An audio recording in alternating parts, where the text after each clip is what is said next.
आज डॉक्टर बाबासाहेब देशमुख साहेबांनी मत व्यक्त केलं की या सांगली जिल्ह्याकडे एक काळ नेतृत्व होतं। या सांगली जिल्ह्यातले कॅबिनेट मंत्री अनेक वर्ष अनेक वेळा महाराष्ट्राच्या राजकारणामध्ये होते। मी टीकात्मक बोलत नाहीये, वस्तुस्थिती मांडतोय।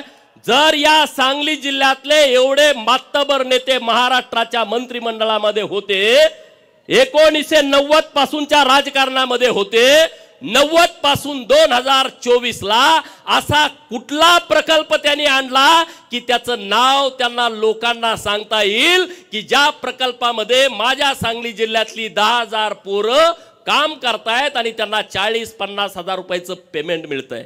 एक प्रकल्प आहे का? नाही, आणू शकले नाही, कारण ती वृत्ती नाही। वसंतदादा मुख्यमंत्री असताना एकदा बोलले होते, जर जतला कृष्णेचं पाणी दिलं तर आमच्या कारखान्यावरती ऊस तोडायला कोण येणार?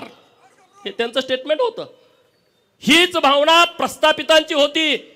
कृष्णा काठच्या सगळ्या पुढाऱ्यांनी जिल्ह्यातल्याच दुष्काळग्रस्त तालुक्यांच्या वरती अन्याय केले। जत असेल, कवटेमंकाळ असेल, तासगावचा काही भाग असेल, खानापूर असेल, आटपाडी असेल, याच लोकांनी अन्याय केला। पण कृष्णामाईंनी अन्याय केला नाही।